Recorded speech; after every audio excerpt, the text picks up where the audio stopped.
The Louisiana sun could make a believer out of anyone, make you believe the sky had an eye, and that the eye hated you. If you want stories like this dark, cinematic, and impossible to forget, hit subscribe right now. Because what Dinah does next turns a wedding into a warning.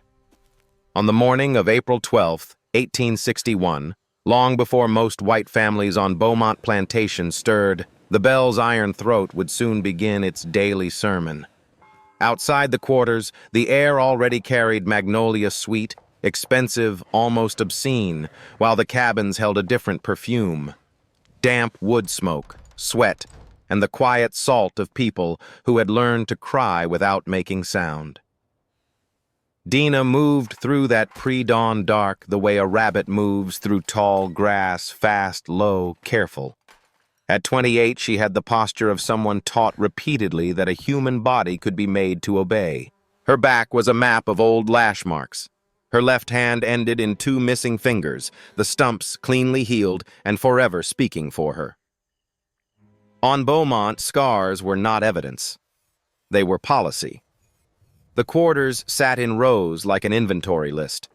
Small cabins built 2 close, thin walls that let every cough and prayer travel to the next family. This was not an accident. Privacy made people bold. Crowding made them manageable. Dinah paused at the cabin that had been her sister's. Mercy had been 14. 6 months ago, she had chosen the rope over another night of Thomas Whitmore's hands. The oak behind the quarters no longer wore the fresh bruise of her weight, but Dinah's chest still did. She had cut Mercy down herself, fingers shaking jaw-locked so the sound in her throat would not become a scream. Since then, Dinah had learned a new kind of silence, the kind that holds a plan. At 4:30, the bell began its clanging, sharp, metallic, cheerful in the way cruelty can be cheerful when it expects obedience. Men and women poured toward the big house, bare feet padding over earth polished smooth by generations of forced motion. The Beaumont mansion rose ahead, bright columns and trimmed hedges, as if beauty could launder sin. Dinah entered through the servants' door into the kitchen complex, where heat lived like a second overseer. 12 women worked there, their movements practiced to the point of choreography. If you watched long enough, you could see the rule behind it all. Never stop moving. Never be the one the master notices. "Lord, have mercy on us," Celia whispered from the big preparation table, gray hair tucked beneath a faded wrap. Her hands peeled vegetables with steady patience, the patience of someone too exhausted to hate out loud. "You hear what they saying about Miss Catherine's wedding?" Dinah kept her eyes on the eggs, on the bread, on the small, perfect tasks that built someone else's comfort. "What they saying?" 3 days from now. Celia said, voice dropping. She going to marry that devil Thomas Whitmore. Going to make him family. Going to give him more power over us than he already got. Thomas's name had weight in the kitchen the way thunder has weight before it strikes. Dinah's knife, just a kitchen blade. Nothing special felt heavier. She had been sharpening it in secret for months, rubbing stone against steel, as if she could grind grief into purpose. "Some devils," Dinah murmured, "need sending back to hell." Celia's eyes widened, equal parts understanding and terror. "Child, don't you carry thoughts that'll get you killed. We endure. That's what we do." The kitchen door slammed open hard enough to rattle the hanging pans. Thomas Whitmore walked in like a man arriving at a place he owned down to the air. 35 tall, broad-shouldered, pale eyes, too calm. His hands were soft, clean hands that did not do labor, only demanded it. The room shrank around him. Every woman's gaze dropped. Every spine learned humility all over again. "Where's my breakfast?" he demanded. Mama Lou, the head cook, stepped forward with a silver tray. "Right here, Master Thomas." Thomas studied the food as if it had insulted him. Eggs too runny. Coffee's cold. He swept the tray to the floor. China exploded. Coffee splashed. Mama Lou flinched but made no sound. Even pain had rules. "Clean it," Thomas said. "Do it again, properly." His gaze slid across the room, hunting for something else to ruin. When it landed on Rebecca, 16, newly brought from the fields after collapsing in the heat, Dinah felt the kitchen tilt. Rebecca's eyes were wide, her hands trembling at her sides. "You," Thomas said, beckoning her closer. Rebecca moved as if wading through water. Thomas circled her slowly, eyes lingering where no decent man would linger. He smiled like a lock clicking shut. "You're new," he said. "Fresh blood's always refreshing." His voice lowered, deliberate. "You and I will have a private conversation tonight after the family retires. About your duties." No one spoke. In that silence, Dinah heard a familiar thing, the sound of a life being claimed. "Master Thomas," Dinah said quietly before she could stop herself. Every head turned toward her as if she had stepped into sunlight. Thomas pivoted, pale eyes narrowing. "Did I give you permission to speak?" "No, Master Thomas." Dinah's pulse hammered in her throat. "But Rebecca, she's still learning the houseways. Maybe someone with more experience ought to train her first." For a long moment, Thomas only looked at her, deciding what she was, insolence or opportunity. Then his mouth curved into a smile that never warmed his eyes. "How thoughtful," he said. "Always looking out for the younger ones." He stepped close enough for Dinah to smell whiskey. "But I think Rebecca is quite capable of learning on her own." "Aren't you, girl?" Rebecca nodded frantically, tears already sliding down her cheeks. Thomas's attention returned to Dinah, thoughtful in the way a butcher is thoughtful. "You know I've been watching you. 5 years in this kitchen and you never gave me real trouble." "Why is that?" Dinah lowered her eyes, offering the posture the world demanded. "I learned my place, Master Thomas." "Yes," he said with satisfaction. "You did." He lifted her chin with a finger, forcing her to meet his stare. "You'll serve at the head table during my wedding feast. I want someone reliable there, someone who understands consequences." "Yes, Master Thomas." He released her like she was a tool returned to a shelf. "And all of you," he added to the room, "remember any disruption will be dealt with severely." At the door, he paused, glancing back at Rebecca. "Don't forget our appointment." When he left, the kitchen stayed frozen. Then Rebecca crumpled to her knees, sobs echoing off the brick. The other women gathered around her with soft voices and useless comfort. Dinah returned to her station. Her hands moved with calm precision. Inside, something old and patient in her had begun to stand up. That night in her cabin, Dinah lit a candle and pulled the knife from beneath a loose floorboard. She sharpened it slowly. Not with rage could make you sloppy, but with the steady focus of someone building a door where there had only been a wall. Outside, the world was changing in ways Beaumont did not fully understand yet. Far to the east, cannons had spoken over the water and the country had begun to split for real. Men on plantations talked about war like it was a parade. But for the enslaved, war was a question: would it crack the chains or tighten them? The day before the wedding dawned with humidity so heavy it felt like punishment. Even the Spanish moss seemed to hang lower, as if the trees themselves were tired. In the kitchen, preparations became a kind of war. Mrs. Beaumont demanded a feast to feed 200 guests, dishes described with French names, ingredients brought in from New Orleans, wine stacked like confidence.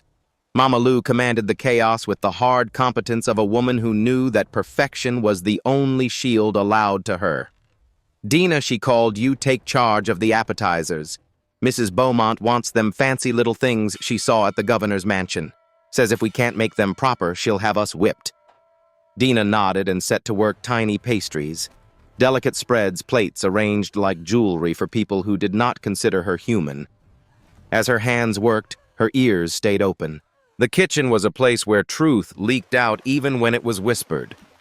"They say military men coming," Sarah murmured. "Officers in gray." Old Moses muttered, "Maybe them Yankees come and set us free." "Hush," Celia warned, eyes darting toward the doorway. "You remember Samuel? 1 page of abolition talk, and they whipped him till he wasn't himself no more, then sold him to sugar. That's a death sentence. Dinah remembered. Everyone remembered. The plantation made sure of it. Around noon, Thomas entered the kitchen again. Conversation died. He moved like a man tasting power, criticizing as easily as breathing. "This sauce is too thin. These pastries look like field work. We can fix them," Mama Lou said, careful. "Just need a little more time." "Time?" Thomas's voice rose. "Guests arrive tomorrow and you need more time." He struck Mama Lou across the face. Blood appeared at her lip. She did not cry out. "Let that be a reminder," Thomas said to the room. "This wedding will be perfect." Then his eyes found Dinah. Not angry now, interested. That was worse. "Dinah," he said, almost conversational. "Walk with me." She followed him through halls where white hands arranged flowers and polished silver beauty being prepared like an alibi. On the veranda, he lit a cigar and looked out over the fields where men and women bent under the sun. "I've been thinking about your concern for Rebecca," he said. It showed intelligence. Dinah stayed silent. After the wedding, he continued, "We should discuss your future. A man in my new position needs reliable assistance." His meaning was clear. Dinah felt anger rise and pressed it down into the same deep place she kept Mercy's name. "Yes, Master Thomas," she said. He smiled. "Good. I think we're going to work very well together." That evening in the quarters, Rebecca sat outside her cabin, staring into nothing bruises dark at her throat. Women gathered around her and whispered prayers that sounded too small. Dinah sat apart, watching lanterns glow in the big house gardens as if the plantation were preparing for romance instead of violence. Night fell. Thunder spoke far away. Dinah checked the knife again. She had sewn a pocket into her apron weeks ago, careful work done in stolen moments. The blade slid into place like it belonged there. Her plan was simple. Because simplicity survived chaos, wait until after midnight when the house was drunk and asleep. Go where Thomas felt safest. Make it final. Disappear into water and trees that no man from a ballroom understood. April 15th arrived with a strange stillness, the kind that makes you listen harder. Guests came in carriages laughing as though their world was secure. They toasted war, toasted order, toasted the idea that some people were born to command and others were born to obey. Dinah served them their food. The ceremony took place in the garden beneath white roses and magnolia. Miss Catherine, 19, lace-gowned cheeks bright with faith, looked like someone who had never learned how deep evil could hide behind charm. When the preacher pronounced them married, applause rose like a tide, and Dinah watched Thomas smile. The feast began under crystal light. Confederate colors draped the walls. Wine loosened tongues. Men spoke of auctions and profits with easy laughter. The cruelty sat at the table like a guest no one bothered to introduce.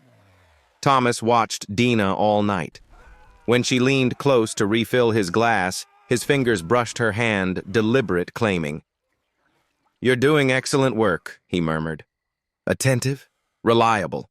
A man in my new position will need you." Dinah kept her face neutral. "Thank you, Master Thomas." Near midnight, Thomas rose to toast. He spoke of legacy and natural order of knowing one's place. The room cheered. Catherine smiled up at him, proud. Across the table, Thomas met Dinah's eyes and smiled, predatory, confident, certain he was safe. Dinah returned a small smile that meant only one thing. You do not know what tonight holds. At 2 in the morning, the party thinned. Guests staggered to rooms. Servants began cleaning. Dinah slipped away. She moved through corridors she had memorized over years, boards that creaked places where shadows pooled. The bridal suite glowed faintly beneath its door. Dinah paused and listened Thomas's low, commanding voice. Catherine's nervous laugh, a world being rewritten in private. The handle turned, unlocked. Arrogance was its own key. Inside, candlelight turned silk and glass into a shrine of wealth. Thomas turned first, startled, reaching toward the nightstand. Dinah crossed the room like a decision. What happened next was too quick for anyone to stop, and when it was over, the plantation's order lay broken in the same room where it had tried to celebrate itself. Dinah took what she needed, a pistol, money, anything that could buy her distance. Then she slipped into the storm, using the rain the way she had learned to use silence.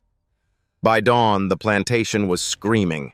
The discovery brought a sound from the big house that carried across the fields pure horror, the kind that makes people believe in ghosts. Armed men arrived. Questions began. Accusations flew like ash. Dinah's cabin was empty. A manhunt spread across the countryside.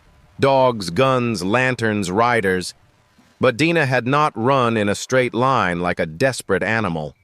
She moved toward the swamps, toward water that erased tracks and trees that turned men into strangers. The trail dissolved near the bayou. And then came the part that terrified them most, not the violence but the vanishing. The idea that a woman they had called property could choose her own direction and disappear. Telegraph lines and word of mouth carried the story beyond Beaumont. Plantation owners began sleeping with weapons close. Some hired guards, some fled to the city. Rewards were offered, then doubled, then made obscene.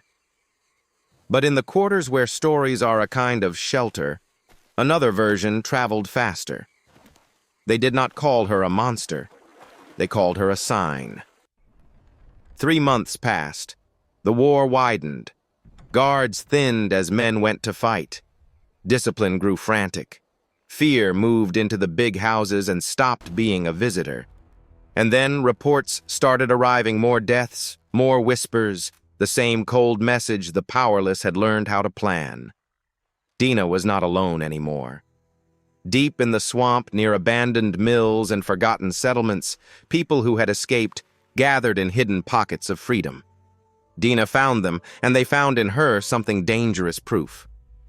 On a humid July night in the shell of a sugar mill swallowed by vines, Dinah stood before dozens of escaped men and women.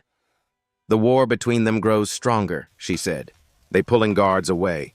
They leaving cracks in the walls. We're going to widen those cracks." A blacksmith named Marcus stepped forward, hands scarred from ironwork, eyes scarred from losing a child to a sale. "What you asking of us?" Dinah's smile held no pleading, only purpose. "They got numbers," she said. "But we got the land. We got the night. We got nothing left to lose." They began to call themselves the Bayou Shadows. They struck quick, then vanished. They helped some enslaved people flee. They left messages meant for the cruel and the confident. The natural order was not natural, and it was not safe. As the legend grew, it changed like all legends do. Some said Dinah could cross water without leaving a trace. Some said the swamp hid her like a mother. Authorities tried to suffocate the story with posters and punishments, but stories don't die because someone orders them to. Stories die only when people stop needing them. And in 1861, people needed Dinah. If you want me to tell the next part how the Bayou Shadows almost get betrayed from inside, and the one raid that forces Union attention toward the swamp, hit subscribe and drop a comment. Continue.